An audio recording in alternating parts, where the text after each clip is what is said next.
Okay. Bobby Gutierrez is here this morning, the mayor of Bryan. How are you today? I'm doing great. How are you doing, Scott? Good. You guys have been so busy. We have been. I want to start in downtown Bryan, the Kimball Feed Building. And they got an extension. I understand you've got some things that you're waiting on, like elevators and stuff.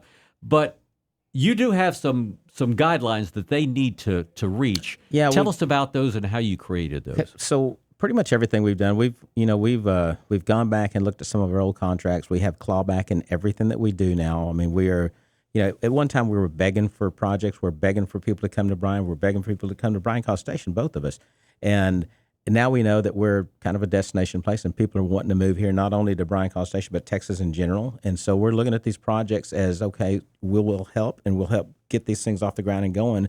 But there's got to be some, if they don't fulfill it, there's got to be some retribution that comes back as far as clawback to the monies that we're going to be putting in, the tax abatements that we're putting in, and all the stuff. And the Kimball Building, I don't know if you've been over there, Scott. I see it from the outside. I haven't been. You need to get with Christy or Cassie or one of them and take a trip and take a tour inside. It is phenomenal. They have gone above and beyond. When I call a restoration, when we do stuff, the restorations of downtown, we have other examples of people who have done it and maybe fallen short. They have used every bit of the resources. It's almost all exactly what was in there. They took the columns they had some rot to them. They took them, they trimmed them down. They took the pieces that were off. They're actually stronger, and it was. You've got to go inside and see what they've done. It's a beautiful, beautiful space. So that's one of the things that you're doing in downtown. Then you've put together a tax increment zone that's you have 3 different phases in that. Now, so the first one is a 130-room hotel and parking for 340 cars. Exactly. Then you're going to add 400 more parking spaces down there, and then you're going to have a multi-purpose, multi-use building. How many years is this over? Well, it's over probably a 10-year. I'd really like to have phase 1 and phase 2 going at the same time. Right. I mean, I think we have the people who want to live down there now.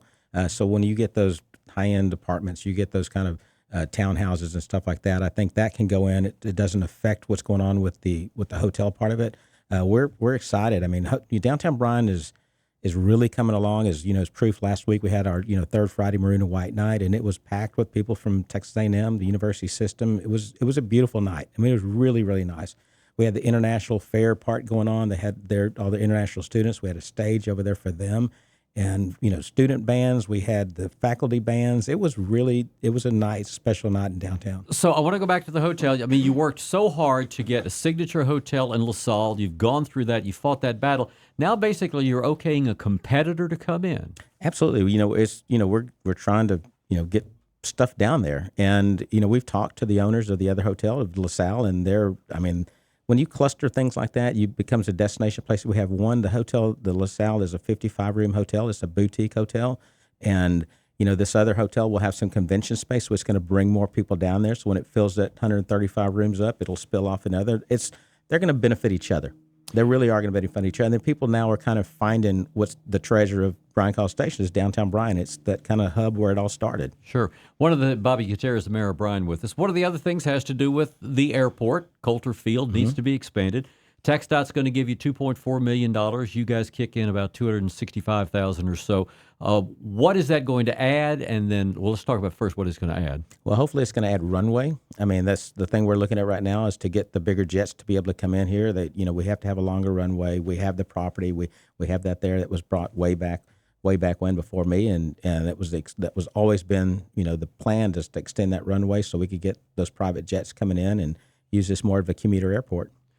Now, just briefly, don't want to spend a lot of time on it, but the ILA is now settled as far as the sewer situation in College Station? Absolutely. Yeah, and both the cities are, we both got what we needed, what we wanted, and what the citizens wanted more importantly. So I think we just had to learn how to get along. Okay. And push it forward. I mean, we laugh about that, but it truly is. We have a new council, in College Station. I look forward to meeting each and every one of them. I think there's a lot of good things that are going to happen. We have some leaders out there that are doing good things and very verbal and passionate about what they do, and they should be. That's why they're there.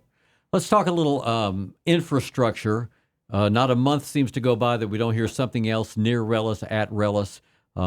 You guys have added 138 something substation. How big an electric substation is? Can you give us some idea what the scope of that is? So the substation mainly is going to be for Relis, and it's also going to be for the data center that's going out there. They just finished up. They've got their, I guess, they have their slab put out there already. That's another thing that A&M system brought in, much needed. It's going to continue to expand. That substation is needed for that whole side of town right there.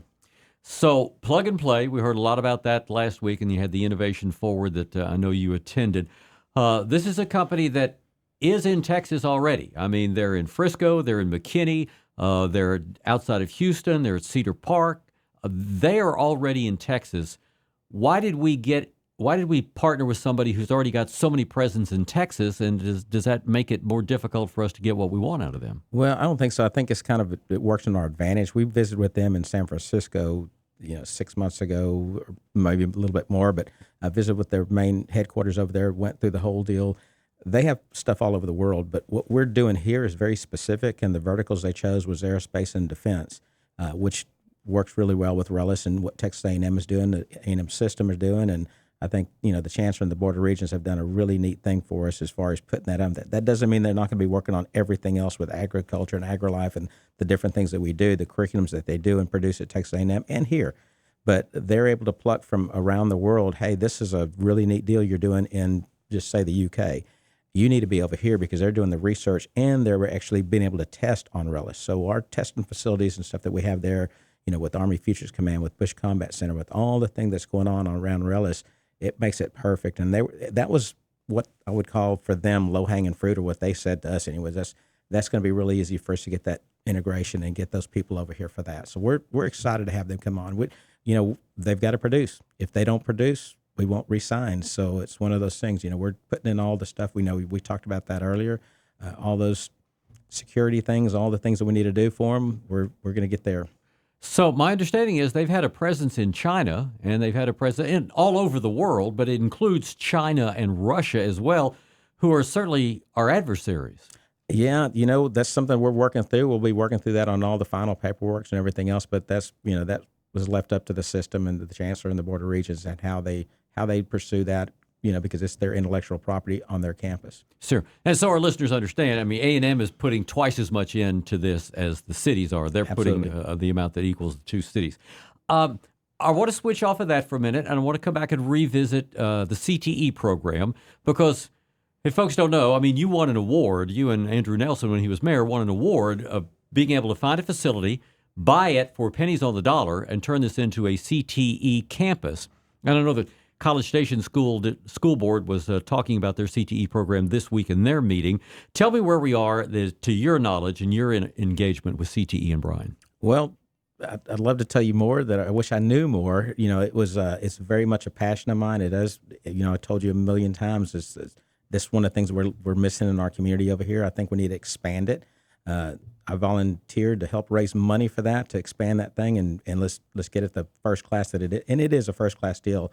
I have not, since been mayor, have not been able to spend as much time in that. I'd love to get back with them. I need to get back with them because I think that we're missing some things, and I don't want to be second to anybody. I want to make sure that we have the facilities that we need for our kids. I think an agriculture facility like they did at College Station is absolutely needed in the city of Bryan as well. I would be a product of that. We used to have friends that had a place, and when we raised our, show calves and stuff like that, if I didn't have friends that had a place here, I wouldn't have been able to do that. And I think that's, we have that and we need that in Bryan. Sure. Anything else this morning? Well, we're working on the water deal. I thought you were going to ask me about that one. And we certainly can. I don't mind doing that because so folks understand, we've discussed with both cities the fact that the age of the sustainability of your water table could be changed dramatically. Well, if this thing goes forward, it will be changed dramatically. It's not could be. It's absolutely takes us. The municipalities have a 50-year requirement that we've got to have our plan out for 50 years. And we've gone beyond the 50 years. We've done our due diligence in Bryan and College Station, our whole district and our water conservation district right now, groundwater district. People want to get involved and they want to complain about medians. This has nothing. There is no bigger, greater impact that's going to be at our community than this groundwater, not groundwater, this water that we have right now. Bryan, College Station, Texas A&M, the county, we run 46,000 acre feet per year of water. This other company is a New York, it's a San Francisco-based company, but financed out of all investment bankers out of New York. I mean, this is where this money is coming from. And they want to pump out, they're permitted for 50,000 already that they want to send to Georgetown. And they're trying to get another permit for another 50,000. They're going to do 100,000, acre feet per year of water that we don't think we can replenish it that fast. So what's happening in Burleson County right now, the water that's going to San Antonio, those wells are drying up. Those farmers and ranchers that have those, personal wells, they're having to go into town and take showers and get water and bring stuff out there because now their wells have dropped so low that it's not pumping anything. And that's the same thing that's going to happen here. Now, it's taken us we had from 2070, 2075. Now we're going to go to 2030. So that's not very far away from here before we're having to go out and look for water from somewhere else. But truth be told, there is no law being broken by them asking for this. Exactly. As it's legislated now. They're not breaking the law by asking for this water. You're right. We talked about this, and I'm, pro property rights. That's, we own properties and stuff like that in South Texas on an aquifer. I'm okay with that. But you got to still have some, you've got to be accountable to your community. You've got to be accountable to your area and everything else. It can't be just about money. We solved this problem with oil and gas back in the 20s, and we thought, okay, we're going to bankrupt the oil and gas industry. We didn't. I mean, look, it's still thriving and everything else. We can do it. It's got to be done and driven by the state legislator, by the governor's office, and they've got to figure this problem out because, and I understand, the governor, we're bringing stuff in. We're bringing business from all over the world that are coming to Texas. And he doesn't really care where the water's coming from, just as long as he gets the business in it. But it makes a tremendous difference to us. And we can effectively stop all the good stuff that you're hearing about us. We're not going to be able to do those things if we don't have the water supply. I mean, we have to guarantee that water to these companies that are coming in here. So we're going to either have to look and buy somewhere else. And not only that, but all of our wells are going to be, we're going to have to re-drill them. And you're talking about one city well, it might be $20 to $50 million to re-drill that well. Well, it sounds like you need to have a legislative initiative.